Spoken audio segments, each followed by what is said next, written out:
देखो भाई सुनो, निम्नलिखित में से किसी एक कथन को सही है उसे पहचान कर लिखिए। देखो क्या लिखूं, पद्मालाल पुन्नालाल बख्शी का निबंध है। फिर नेक्स्ट जो क्वेश्चन आता है वो ये आता है कि निम्नलिखित कथनों में से कोई एक कथन सही है उसे पहचान कर लिखिए। भैया देखो रामचंद्र शुक्ल प्रसिद्ध निबंधकार हैं, ये वाला सही है। फिर नेक्स्ट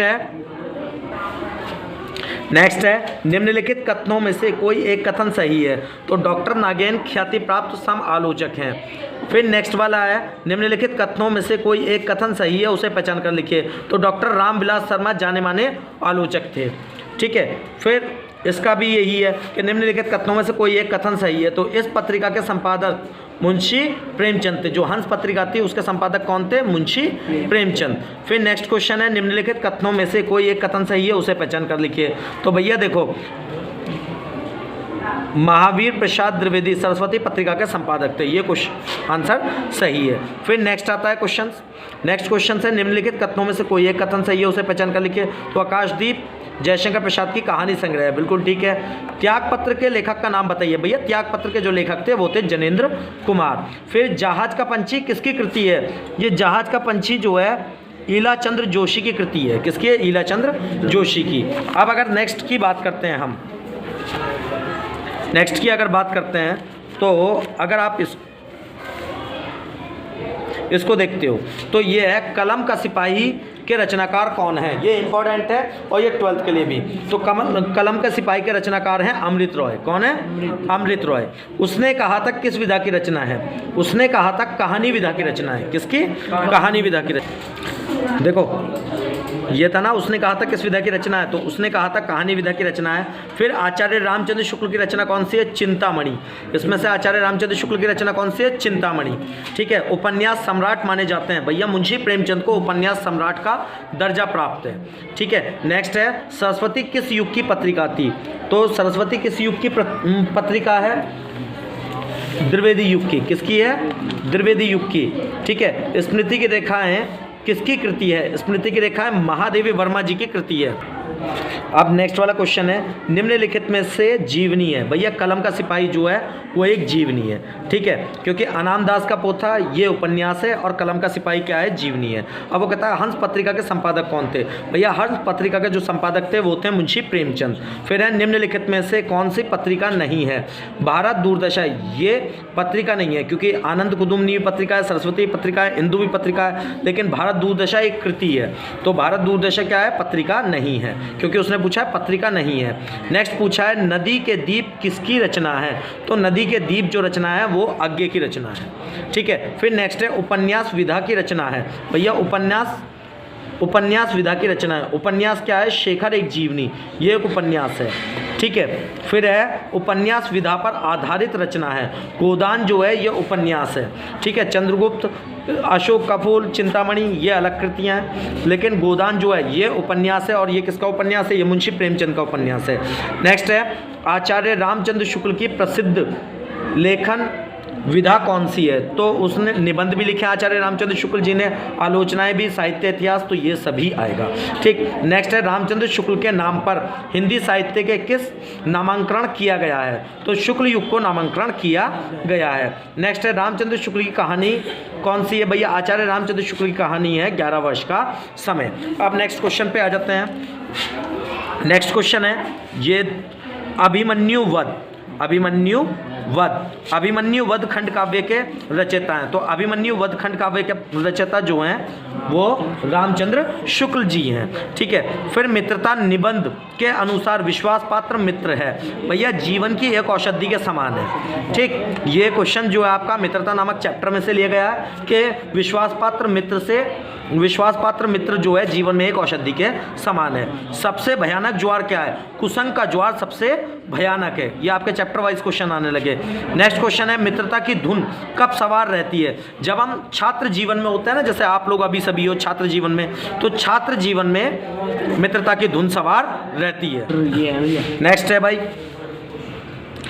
मित्रता की धुन कब सवार रहती है? तो छात्रवास में मित्रता की धुन सवार रहती है। फिर आचार्य रामचंद्र शुक्ल मिर्जापुर के स्कूल में थे, क्या थे? चित्रकला के अध्यापक। ये इनकी जीवनी से आप लोगों को पता चल गया होगा कि आचार्य रामचंद्र शुक्ल जो थे वो चित्रकला के क्या थे? अध्यापक थे। फिर बस्ती जिले के अंगोना नामक ग्राम में किस लेखक का जन्म हुआ था? भैया आचार्य रामचंद्र शुक्ल जी का जन्म जो था वो बस्ती जिले के अंगोना नामक ग्राम में हुआ था। ठीक है, नेक्स्ट है मित्रता पाठ के लेखक कौन है? तो मित्रता पाठ के लेखक कौन है? आचार्य रामचंद्र शुक्ल। फिर नेक्स्ट आता है जयशंकर प्रसाद किस गद्य विधा के लिए प्रसिद्ध हैं? तो जयशंकर प्रसाद जी ने नाटक भी लिखे हैं, कहानी भी लिखी है, उपन्यास भी लिखी हैं, सब चीज़ें लिखी हैं, इसलिए ये तीनों के तीनों इसमें आएंगे।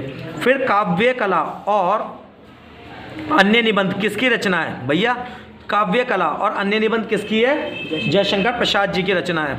फिर आकाशदीप की रचना किस विधा की रचना है? भैया ये कहानी है, और ये कहानी किसकी है? ये जयशंकर प्रसाद जी की कहानी है। फिर ममता की झोपड़ी में शरण पाने वाले मुगल कौन था? ममता की झोपड़ी में शरण पाने वाला जो वो था उसका नाम था हुमायूं। ठीक है, ये ममता वाले चैप्टर में से है। फिर है मृत्यु के समय ममता की आयु कितनी थी? भाई मृत्यु के समय ममता की आयु 70 वर्ष थी। कितनी थी? 70 ईयर्स, है ना। फिर रोहतास दुर्ग पर आक्रमण करने वाले छली मुगल था, कौन था? छली मुगल शेरशाह। कौन था? शेरशाह। ठीक, नेक्स्ट है डॉक्टर नागेंद्र के अनुसार जयशंकर प्रसाद का जन्म कब हुआ था? डॉक्टर नागेंद्र के अनुसार जयशंकर प्रसाद का जन्म 1872 में हुआ था। कब हुआ था? 1872 में। लेकिन वास्तविकता में उनका जो जन्म लेखन लिखते हैं वो हम 1890 लिखते हैं, लेकिन डॉक्टर नागेंद्र ने उनको 1872 बताया है। अब नेक्स्ट क्वेश्चन आ जाते हैं चंद्रगुप्त के ऊपर।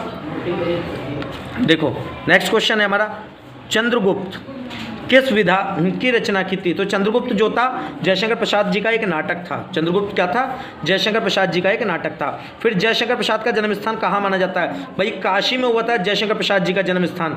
फिर है ममता पाठ में चूड़ामणि कौन था? ममता पाठ में चूड़ामणि जो था वो ममता के पिता थे। किसके? ममता के पिता थे। फिर शीतकाल में समास है, भैया शीतकाल में जो है तत्पुरुष समास है।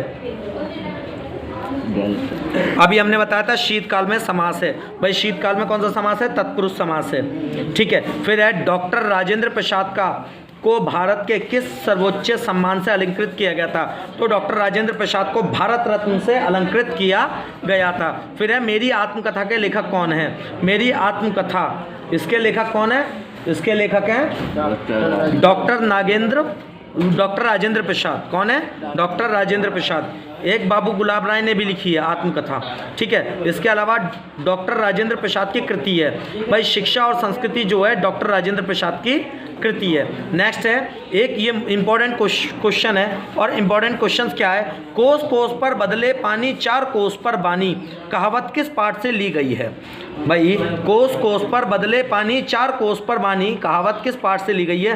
तो ये भारतीय संस्कृति नामक पाठ से ली गई है। नेक्स्ट है अहिंसा का दूसरा नाम या दूसरा रूप क्या था?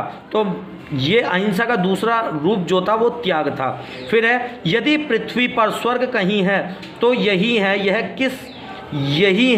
यही है किसकी उक्ति है? यह शाहजहां की उक्ति है, क्योंकि शाहजहां ने कहा था कि पृथ्वी पर, ममता नामक चैप्टर में उसने बोला है कि अगर पृथ्वी पर कहीं स्वर्ग है तो वो यही है। सॉरी, जीरोदाई गांव से किसका संबंध है? तो जीरोदाई गांव से डॉक्टर राजेंद्र प्रसाद का संबंध है। फिर नेक्स्ट क्वेश्चन आता है गांधी जी की देन किसकी रचना है? तो गांधी जी की देन डॉक्टर राजेंद्र प्रसाद की रचना है। नेक्स्ट आता है डॉक्टर राजेंद्र प्रसाद भारत में किस पद पर रहे? तो डॉक्टर राजेंद्र प्रसाद भारत में राष्ट्रपति बने थे, और ये भारत के प्रथम राष्ट्रपति थे। कौन थे?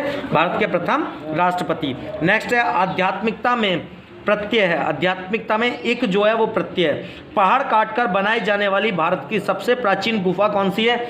अजंता की जो गुफाएं हैं वो किसको? चट्टान को काटकर, पहाड़ों को काटकर बनाई जाने वाली सबसे बड़ी गुफाएं हैं। नेक्स्ट आता है देखो कि विदेशी स्थित पहाड़ी गुफाएं हैं। तो विदेशी स्थित पहाड़ी गुफाएं कौन सी हैं? सिमरिया की गुफाएं। सिमरिया की गुफाएं जो हैं वो विदेशी स्थित पहाड़ी गुफाएं हैं। फिर जातक कथाएं किसके जन्म से संबंधित है? जातक कथाएं जो हैं वो भगवान बुद्ध के जन्म से संबंधित है। जो भगवान बुद्ध थे उनके जन्म से संबंधित है जातक कथाएं। हाथ में कमल लिए बुद्ध का चित्र किस गुफा में है? भैया ये अजंता की गुफाओं में है, क्योंकि ये अजंता नामक चैप्टर से है। डॉक्टर भगवत शरण उपाध्याय का जन्म कब हुआ था? 1910 ईस्वी में डॉक्टर भगवत शरण उपाध्याय का जन्म हुआ था, और अजंता गुफाएं जो हैं वो इन्हीं की लिखी हुई है। फिर है उपाध्याय जी के लेखन विधाएं हैं। भैया उपाध्याय जी जो भगवत शरण उपाध्याय थे उनके लेखन विधि आलोचना भी है, पुरातत्व भी है, यात्रा, साहित्य, स्मरण और रेखा चित्र, ये सारी की सारी जो हैं उपाध्याय जी अर्थात भगवत शरण उपाध्याय जी की लेखा विधि हैं। फिर अजंता के लेखक कौन है? डॉक्टर भगवत शरण उपाध्याय जो हैं वो अजंता के लेखक हैं। कलकत्ता से पैकिंग किस विधा की रचना है? कलकत्ता से पैकिंग यात्रा व्रत है, ठीक है। फिर इसके बाद आ जाता है अजंता क्या है?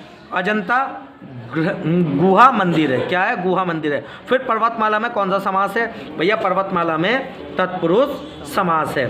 अब क्वेश्चन जो आ जाते हैं